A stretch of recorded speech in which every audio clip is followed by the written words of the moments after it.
From the High Definition Production Center of Troy University's Broadcast and Digital Network, Troy, Alabama's International University, this is Troy TrojanVision News. Hello and welcome to Troy TrojanVision News for October 26th, 2017. I'm Justin Walker. And I'm Sarah Singletary. Thank you for joining us this evening. There have been a variety of activities planned leading up to the big homecoming football game on Saturday. However, there are some changes to the schedule that Trojans out there will need to know about. First off, the homecoming pep rally that was originally scheduled for Friday night will now be tonight in about 30 minutes in the Janice Hawkins Park. Another possible change in the schedule will be to the homecoming parade on Saturday.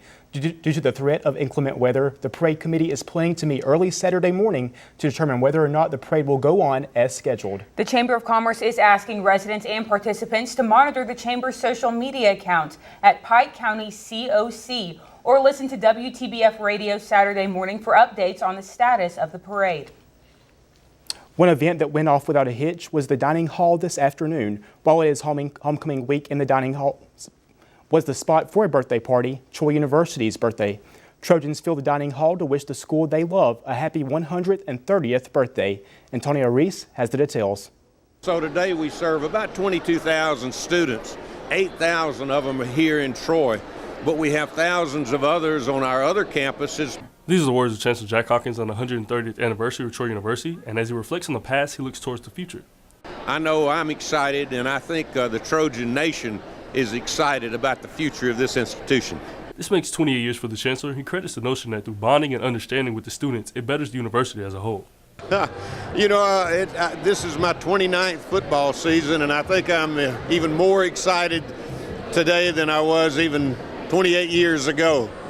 Troy University is a remarkable place, and it's remarkable, I think, because it's one of the healthiest environments for all of us. We have students here from 76 countries.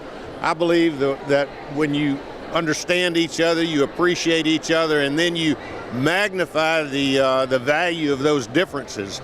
We're different in so many ways, but we're alike in most ways. Troy University's homecoming committee member Douglas Dick speaks on the meaning of Troy's 130th birthday, tying into the theme of this year's homecoming. Part of our theme for Homecoming Week is celebrating where we've been, where we are, and where we're going. So this is celebrating where we've been. We've got pictures hung up of Troy for the past 50 years, and so we're just celebrating our history. So yeah, it's just really tied into the week very well. With the celebration came some of the biggest names in Troy, in the likes of Mayor Reeves, head football coach Neil Brown, and a number of Troy City Council, as well as Alumni Association members. Antonio Reese, Troy, TrojanVision News. There will be another chance for Trojans to enjoy some goodies courtesy of homecoming activities tonight during the pregame tailgate event on Tailgate Terrace starting at 7 p.m. Halloween is next Tuesday, but the calendar didn't bother the children of Troy University's faculty, staff, and students as they had a little early Halloween fun last night. Troy University fraternities and sororities welcomed the little trick-or-treaters to Sorority Hill for some fun and candy at the Homecoming Committee's Fall Festival. Chelsea Law has the story. Halloween came early to some of the Troy faculty and staff children last night on Sorority Hill for the Homecoming Committee's Fall Festival. It's just to get the community together and support the school and support the community, have a good time before homecoming gets real crazy and Halloween, everybody has stuff to do next week. So something fun now just to celebrate and have a good time. Kids of all ages came together and dressed up in many different costumes to play games such as cornhole and finding a pumpkin in the haystack. One Troy employee and grandparent thought that this was safer than trick-or-treating. It's not really practical to go knock on a stranger's door and say, I like some candy. That's not okay.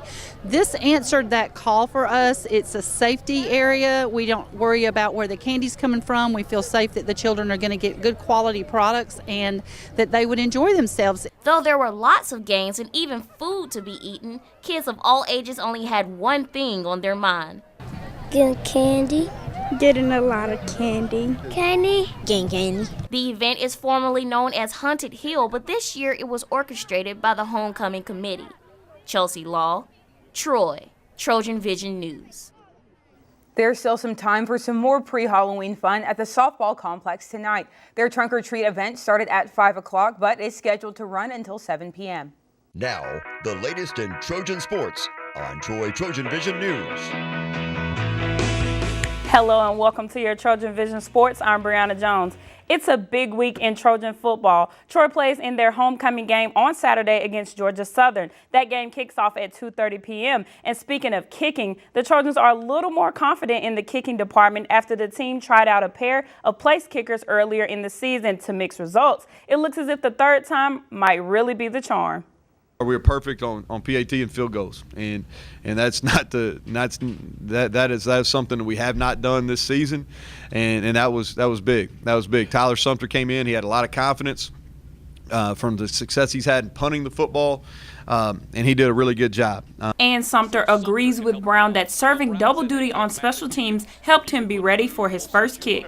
Yeah, it definitely helps. That's what I like about doing too, is you get a better feel for the game. When you go in for more plays, you get a rhythm, and so it definitely helps. And not going out there for it being like your first kick and being cold, it helps you like get warm and get kind of like a confidence throughout the game, so it definitely helps. But Sumter is no stranger to place kicking. He says that he didn't really start punting until he came to Troy. I've always been more of a kicker, honestly. I didn't really start taking on punting that much till I got here. I was excited at the opportunity to kick. I knew that it's been a point that we needed to do better as a team and stuff, and so just had a mindset of being able to do the best job I can for my team, and just really excited the opportunity. Being perfect in his first outing is giving Sumter a little added confidence, but he says getting more snaps with the rest of the kicking crew is really what's going to make a difference down the road. It gives a lot of confidence. I think this week's the first time I've been able to be a part of the field goal operation since I think spring ball, so probably 4 or 5 months, and so being able to come out and have some chemistry with my snapper Cameron Kay, my holder Caleb Barker and stuff, and then also older guy Bratcher Underwood, they've been helping me, giving me some confidence going in since my first game kicking and stuff. So, but being able to do that in the first game definitely gives me a lot of confidence. It shows me what I can do and help the team. So it definitely helps going forward. Once again, Troy's homecoming matchup against Georgia Southern is this Saturday at 2:30 in Veterans Memorial Stadium. Troy will look to add to his homecoming win total this season. So far, they have won homecoming games against Georgia State and LSU.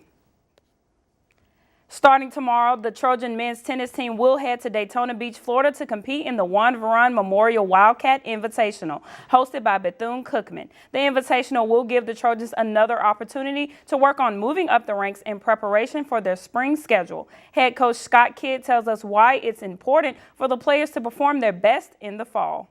Fall season, tennis is one of those sports that we have a fall season, spring season. The fall season is definitely emphasis is given to our singles and doubles, goes towards singles and doubles rankings, which also helps us in our team preseason rankings, which comes out in January.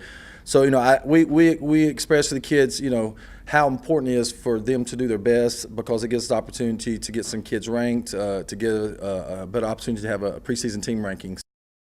Once again, the men's tennis team will head to Daytona Beach tomorrow to play in the Juan Varane Memorial Wildcat Invitational. The Trojan football team aren't the only ones who will see Eagles in the future, as the Trojan soccer team is in preparation for their match against Georgia Southern on Sunday. The ladies look to remain on a winning streak after beating the Raging Cajuns of UL Lafayette in overtime 3-2. That victory was the first time the Trojans won in overtime since 2014. Sunday's game will not only conclude regular season play, it's senior day. Seniors Mickey Lewis and Haley Robeson will be honored in a pregame ceremony. Once again, the Trojans will host conference rival Georgia Southern Sunday at the Troy Soccer Complex. Game time is set for 1 p.m.